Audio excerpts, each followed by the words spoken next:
اس مدرسہ plus programme میں 5000 حفاظ India بھر کے اور 5000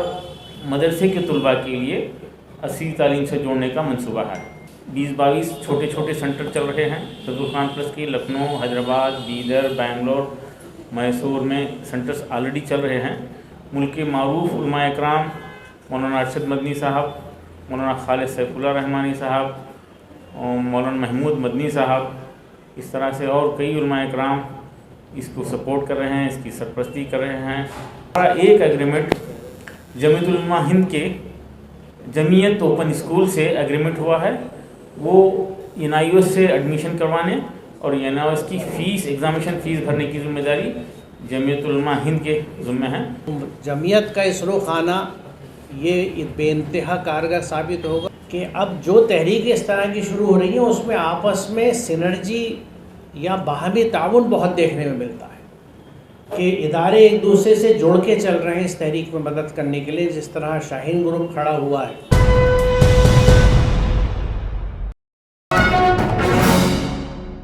السلام علیکم ورحمۃ اللہ وبرکاتہ۔ شاہین گروپ آف انسٹیٹیوشنز گزشتہ 35 سال سے تعلیم کے میدان میں کام کر رہا ہے۔ ابتدائی 25 سال ہم اسکول میں دینی تعلیم کی شمولیت کی بات کریں کام کیے، اور گزشتہ 12 سال سے دینی مدارس میں عصری تعلیم کی شمولیت کی خواہش لے کر چھوٹی سی کام کر رہے ہیں۔ 20% دینی تعلیم کو شامل کرنے کی کوشش کریں، اور جب ہمارا اپنا شعبہ حفظ شروع ہوا وہاں پر 80% وقت حفظ کے لیے دیتے تھے اور 20% وقت میتھمیٹکس اور لینگویجز کے لیے دیتے تھے۔ ماشاءاللہ ہمارے اپنے شعبہ حفظ کے بچے آگے بڑھے اور عصری تعلیم میں یونیورسٹیز میں ایڈمیشن لیے، ڈاکٹر، انجینئر، ایڈمنسٹریٹر وغیرہ بنے۔ 12 سال پہلے ہم کو خیال آیا کہ ہمارے اپنے شعبہ حفظ کے بچے سکسیس ہو سکتے ہیں، اور ہمارے پاس جو ڈراپ آؤٹ اسٹوڈنٹ کو ہم ایڈمیشن لیتے ہیں وہ ان کی بنیادوں کو ٹھیک کر کر AICU کے ذریعے ان کو ریگولر کلاسز میں ایڈمیشن کے قابل بنایا گیا، اور وہ بھی سکسیسفل ہو رہے تھے۔ تو خیال آیا کیوں نہ ملک بھر کے حفاظ کے لیے یہ پروگرام شروع کریں۔ 4 سالہ پروگرام ترتیب دیے، حفظ القرآن پلس اس کا نام رکھے، اور کچھ حفاظ پہ محنت کیے، ماشاءاللہ بڑی کامیابی ملی۔ گزشتہ 2 مہینے پہلے خیال آیا کیوں نہ اس کو بڑے پیمانے پہ کریں۔ فی الحال 20-22 چھوٹے چھوٹے سینٹر چل رہے ہیں فضل خان پلس کی، لکھنؤ، حیدرآباد، بیدر، بنگلور، میسور میں سینٹرز آلریڈی چل رہے ہیں، کامیابی کے ساتھ چل رہے ہیں۔ کئی بیچز نکلے ہیں، ایسے حافظ جو کبھی زندگی میں اسکول نہیں گئے تھے ان کو 1.5 سے 2 سال کے اندر 10th پاس کرایا جاتا ہے۔ اب علماء اکرام کے مشورے سے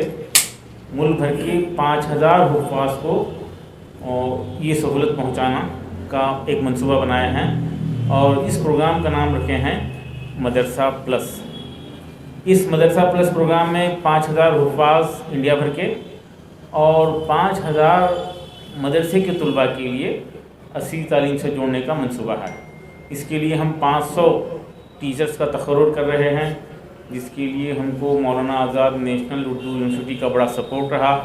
یونیورسٹی کے تمام BEd کے کالجز سینٹرز جتنے ہیں وہاں پر ریکروٹمنٹ ہوا، پبلسٹی ہوئی۔ الحمدللہ ہم کو جتنے ٹیچرز چاہیے تھا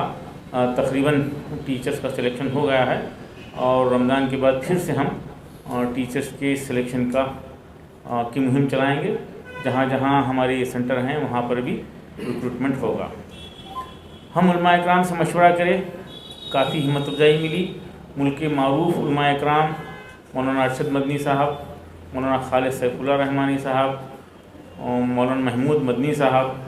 اس طرح سے اور کئی علماء اکرام اس کو سپورٹ کر رہے ہیں، اس کی سرپرستی کر رہے ہیں۔ پروفیسر اسلم پرویز صاحب، ظفر محمود صاحب، اس طرح سے خواجہ شاہد صاحب، یہ دانشوران حضرات کا بھی اس میں سپورٹ ہے۔ ابھی ہم 50 مدارس کا سلیکشن کر چکے ہیں، جہاں پر 100 حفاظ کو رکھا جائے گا۔ مدرسوں سے ہم خواہش کیے ہیں کہ طلباء کو وہاں پر رہنے کی، کھانے کی، تربیت کی ذمہ داری لیں، حفظ کے دور کو جاری رکھنے کی ذمہ داری لیں، اور ان کو طے شدہ دینی نصاب کو پڑھانے کی ذمہ داری بھی مدرسے کی رہے گی، اور شاہین کئی NGOs کے ساتھ مل کر ان کے سپورٹ سے ٹیچرز کا تقرر کریں گے وہاں پر، اور ٹیچرز کی سیلری کا انتظام کریں گے۔ اور ہمارا ایک ایگریمنٹ جمعیت علماء ہند کے جمعیت اوپن اسکول سے ایگریمنٹ ہوا ہے، وہ NIOS سے ایڈمیشن کروانے اور NIOS کی فیس ایگزامینیشن فیس بھرنے کی ذمہ داری جمعیت علماء ہند کے ذمہ ہیں، اور مولانا محمود مدنی صاحب اس کی ذمہ داری لیے ہیں، اس کی سرپرستی کر رہے ہیں۔ ہم کو 50 مدرسوں کی ضرورت تھی، لیکن 50 سے زائد مدارس اس کے لیے خواہش مند ہیں، تو ہو سکتا ہے 3-4 مہینے کے بعد دوسرے مرحلے میں ہم مزید مدارس کو لے کر اس سلسلے کو ہم آگے بڑھائیں گے۔ مدرسہ پلس ایک تحریک بن رہا ہے، اس میں ہم کچھ کالجز سے بات کر رہے ہیں، یونانی کالجز ہیں، ڈینٹل کالجز ہیں، فارمیسی نرسنگ کالجز ہیں، جن کو ہم مدرسہ پلس موومنٹ کے ایسوسیٹڈ انسٹیٹیوشنز کی لسٹ میں شامل کرنا چاہتے ہیں۔ یہ لوگ اپنے طرف سے مدرسہ پاس آؤٹ اسٹوڈنٹس کو، حافظ اسٹوڈنٹس کو، علماء کو کچھ کوٹا فکس کریں گے، 100% رعایت، 50% رعایت اور 25% رعایت کا آفر دے رہے ہیں۔ البتہ ڈینٹل کالج 2 دن پہلے اپنے سے اپروچ کر کے مدرسہ پلس موومنٹ میں شامل ہو کر حفاظ کی اور علماء کی جو اصلی تعلیم سے جڑنا چاہتے ہیں، تو یہ اہم پروفیشنل کورسز میں اپنا کنٹریبیوشن دینا چاہتے ہیں۔ تو اس طرح سے ہم 5000 حفاظ کو جوڑیں گے، ملک بھر کے حفاظ کو جوڑیں گے۔ خاص طور پر بہار سے حفاظ کو ہم کرناٹکا، گجرات، مہاراشٹر کے مدارس میں رکھ کر ان کو 18 مہینے میں اردو میڈیم سے NIOS کے ذریعے 10th پاس کرانے کا یہ منصوبہ بنائیں۔ سب سے پہلے تو میں اپریشیٹ کرنا چاہوں گا اس اسٹیپ کو، کیونکہ یہ وہ چیز ہے دینی اور عصری تعلیم کو یکجا کرنے والی، ایک ہولسٹک ایجوکیشن کی کنسیپٹ، جس کو میں ایک بے حیثیت شخص ایک عرصے سے اس چیز کو اٹھاتا رہا ہوں۔ اردو کا جو سائنس میگزین اللہ تعالیٰ کے کرم سے میرے ہاتھوں نکلتا ہے، جو اب 30ویں سال میں ہے، اس میں جب یہ نیا ملینیم شروع ہوا تھا تو 2000 جنوری کے شمارے میں ہم نے فرنٹ پیج پہ یہ اعلان چھاپا تھا کہ ہم کوشش کریں گے کہ یہ نیا ملینیم جو ہے یہ تکمیل علم کی صدی بنے، جس میں علم کو ہم مکمل کر سکیں، جو یہ آدھا ادھورا بٹا ہوا ہے یہ تقسیم ختم ہو۔ اور اس کے لیے بہت جگہ کوششیں ہوئیں۔ مجھے ایک عرصے سے یاد ہے پہلے کہ ہمدرد ایجوکیشن سوسائٹی، خاص طور سے سید حامد صاحب مرحوم نے، اور ان کے ساتھ مرحوم ہمارے جو قاضی مجاہد اسلام قاسمی صاحب تھے، اسلامی فقہ اکیڈمی کے سرپرست اس وقت، انہوں نے کئی مدرسوں میں اس طرح کی تحریک چلائی۔ گورنمنٹ نے جب ماڈرنائزیشن مدرسہ پروجیکٹ شروع کیا، اس سے میں جڑا رہا، ہر سطح پہ کوشش کی گئی، لیکن کہیں نہ کہیں سے ریزسٹنس تھا۔ اب اللہ کا شکریہ کہ اتنی بڑی تبدیلی آئی ہے، اور اس میں بڑا کریڈٹ دینا چاہوں گا اور دیتا ہوں جمعیت علماء ہند کو، کیونکہ جمعیت کا ریپرزنٹیشن اور اثر و رسوخ مساجد پہ اتنا ہے، کیونکہ اکثریت جو وہاں پہ ہمیں ملتے ہیں ذمہ داران مساجد میں، وہ قاسمی بھائی ہیں ہمارے۔ تو جمعیت کا اس رخانہ یہ بے انتہا کارگر ثابت ہوگا، اور اس میں پھر ڈاکٹر عبدالقدیر صاحب جیسے بے لوث لوگ جب جڑے ہیں،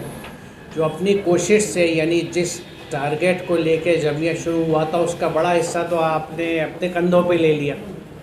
اچھا، ان چیزوں کے نقصانات کیا ہوتے ہیں اس کو بھی میں دیکھ چکا، کیونکہ جس زمانے میں میں وائس چانسلر تھا مولانا آزاد نیشنل اردو یونیورسٹی میں،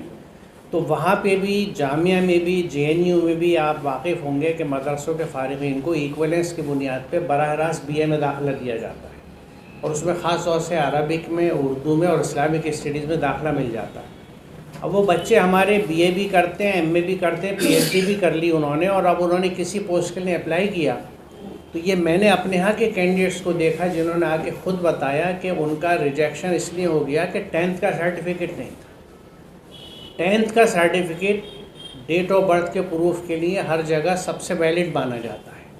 اب یہ بچے جو اس طرح ڈائریکٹ ایکویلنس کی بنیاد پہ ایڈمیشن لے لیتے ہیں، ان کے پاس 10th کا سرٹیفکیٹ نہیں ہوتا، 12th کا بھی نہیں ہوتا. تو ایک عرصے سے یہ خواہش تھی اور اپنی اپنی جگہوں پہ لوگ کوشش کر رہے تھے، لیکن اب اتنا اچھا نظم بن گیا ہے، حالات اتنے سازگار ہو گئے ہیں کیونکہ انیشیٹو لینے والوں میں، اس کو سمجھنے والے میں وہی لوگ ہیں جو بڑے ذمہ داران ہیں مدارس کے، اور اب وہاں سے ہی تحریک چلی ہے. تو یہ چیز بہت تیزی سے چلے گی، اور اس کا ثبوت یہ پتہ لگتا ہے کہ جیسے ابھی ڈاکٹر عبدالقدیر صاحب بتا رہے تھے کہ اتنی زبردست ریسپانس ہوئی ہے. یعنی ضرورت موجود تھی، لوگ اس کی اہمیت سمجھتے تھے، لیکن انیشیٹو نہیں تھا، اور اوپر سے اجازت نہیں تھی، پہل نہیں ہوئی تھی. اب یہ باضابطہ پہل ہوئی ہے، اور اس میں ایک بڑا اہم رخ یہ ہے کہ اب جو تحریکیں اس طرح کی شروع ہو رہی ہیں اس میں آپس میں سینرجی یا باہمی تعاون بہت دیکھنے میں ملتا ہے کہ ادارے ایک دوسرے سے جوڑ کے چل رہے ہیں اس تحریک میں مدد کرنے کے لیے، جس طرح شاہین گروپ کھڑا ہوا ہے. تو اس لیے یہ بہت ہی خوش آئند قدم ہے، اور اس سے یعنی ہمارے مدرسوں کے جو فارغین ہیں وہ 10th اور 12th کرنے کے بعد، ایک تو دیکھیے بڑی اہم بات یہ ہوگی کیونکہ اس وقت اب جو ایجوکیشن کا اسٹرکچر ہے یونیورسٹی میں، گریجویشن کے داخلے کے لیے بھی انٹرنس ٹیسٹ ہے، CUET کی چرچا آپ نے شروع، اس میں بیٹھ ہی وہ بچے سکتے ہیں جن کے پاس 12th کا سرٹیفکیٹ ہو، وہ چاہے CBSE کا ہو، NIS کا یا کسی اور بورڈ کا ہو جو ریکگنائز بورڈ ہے. تو اب پہلے جو ہوتا تھا یہ ڈائریکٹ ایڈمیشن جو میں آپ کو بتا رہا ہوں، یہ اب معاملہ کھٹائی میں پڑے گا. تو اگر ہمارے مدرسوں کے بچے 12th بھی NIOS سے کر لیتے ہیں اپنی عالمیت، فضیلت یا کسی اور تخصص کے ساتھ جو وہ کر رہے ہوں، تو ان کے لیے آگے پڑھنے کے لیے اگر وہ چاہیں، زبردستی کسی پہ نہیں، اپنی چوائس ہے کہ اگر وہ چاہیں اس سسٹم میں آنا تو ان کو موقع مل جائے گا. ایسا نہیں ہوگا کہ ان کو پہ داخلے نہ مل سکے. تو اس بدلتے ہوئے تعلیمی جو نئی پالیسی ہے اس کے تحت سے جس طرح سے اب داخلے ہو رہے ہیں، تو اس میں تو لازمی ہوگا کہ 12th کا سرٹیفکیٹ ہمارے طلباء کے پاس ہو، چاہے وہ مدرسے سے فارغ ہو بنے. تو اس لیے یہ بے انتہا خوش آئند قدم ہے، اور مجھے امید ہے انشاءاللہ کہ جیسے آثار دکھتے ہیں کہ انشاءاللہ اس کے نتائج بہت اچھے ہوں گے. اور یہ ایک چیز ایسی ہے جو شروع ہو گئی تو پھر یہ اپنے ہی زور میں اور چیزیں آگے لیتی چلی جائے گی، جس کو ہم مومنٹم کہتے ہیں کہ مومنٹم جو ڈیولپ ہو گیا ہے انشاءاللہ. اور اس میں بڑی وجہ یہ ہے کہ مختلف ادارے اور اہم شخصیات کے جوڑنے کی وجہ سے، تو انشاءاللہ یہ چیز آگے چلے گی. شکریہ.